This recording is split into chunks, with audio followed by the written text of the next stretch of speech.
Hi, and welcome back to Yoga by Paige. In today's vlog, I'm going to share a few of the steps that my husband and I took to reach financial independence. And you might be wondering how this relates to yoga and why a yoga teacher is talking about it.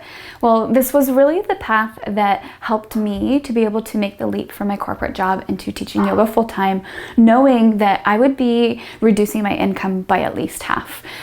So it took a lot of financial conversations between my husband and I, and a lot of planning and a lot of trial and error to get to a place where we were even comfortable enough for me to leave the day job and step into teaching yoga full-time. So that's what this blog is going to be talking about.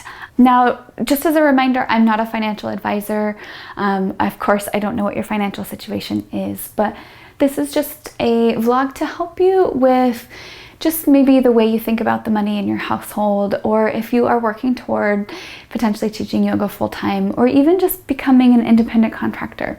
I think these are some really valuable tips that we've learned along the way, and hopefully they'll help.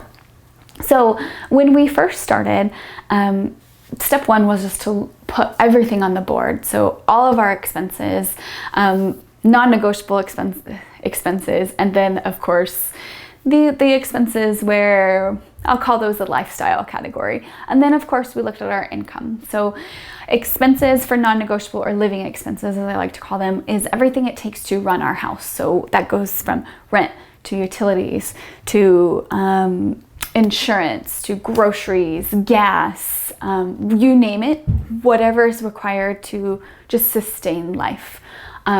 Those basically don't change from month to month, and so those ones were just on the table. Living expenses, we don't really have much influence over those. And then we had our other expenses, and I call these lifestyle expenses because they really are in which the way you choose to live your life. So that includes when and how often you dine out, or where you dine out, right?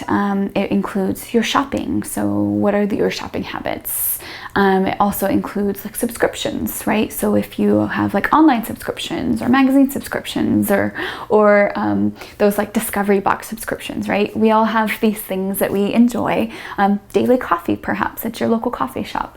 And then our income, right? So at the time, my husband and I were both working corporate jobs, so we had a pretty fixed income, relatively comfortable and secure with benefits, and so it was relatively reliable. We're both fully and gainfully employable, so we felt like we could count on that.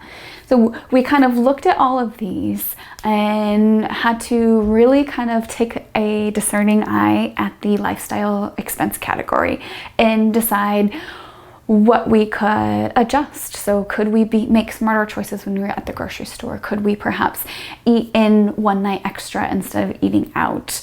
When it came to vacations, we weren't really willing to sacrifice on the amount of vacations, but we could look at the way in which we stay when we're at vacations. So maybe instead of choosing a 4 or 5 star luxury hotel, we choose an Airbnb and maybe cook a meal in even on vacation.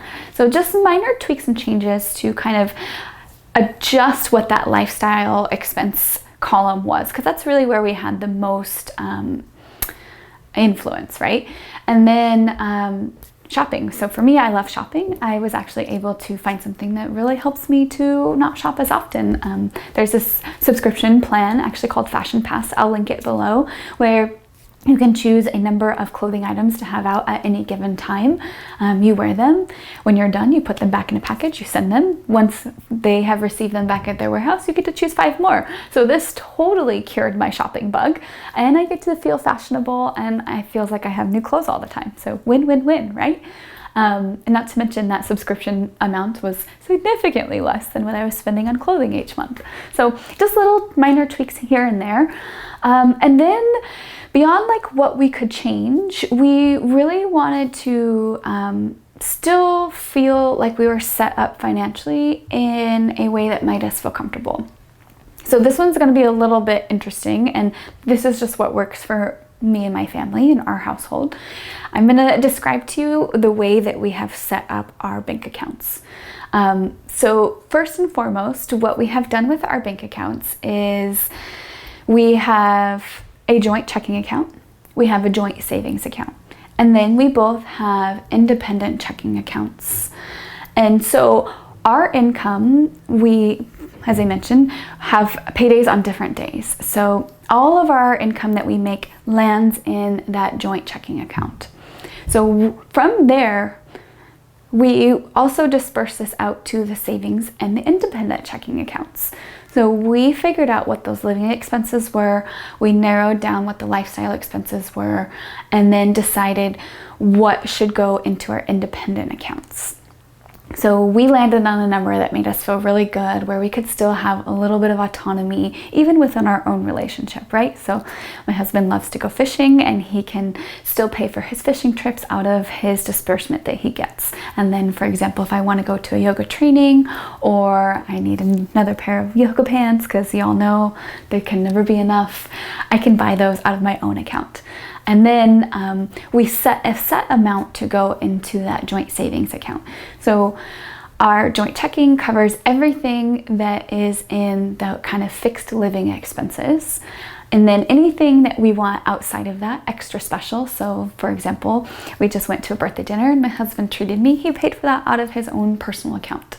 Or if I want to treat my girlfriend to lunch, I will pay for that out of my own personal account. You get the idea there. So we just have our own money that we can kind of decide what we want to do with it, and it's significantly less than what goes into that joint checking account. Large purchases, for example, we just bought a new mattress, thank goodness. We will put that on our joint checking account. And then whatever goes into that joint savings, we just don't touch. It's almost like it never even existed, and that money is just growing. And that's there because I mentioned we are saving for a house, and hopefully we're able to do that in 2020. So that's how we have kind of set up our financial accounts, if you will, so that we feel like we have some autonomy, we feel like we are meeting our financial goals, and we feel like our household is taken care of. We don't have to really worry about it. What this has also done, and this is something that probably affected me more than it affected my husband, because my income reduced so drastically coming into a full-time yoga teacher, I was feeling some feelings as if I weren't enough or contributing enough to the household. But by all of our income being put into our checking account, our savings account, and then the independent accounts, everything is even. It doesn't really matter if my husband makes more money than me or if I make more less than him.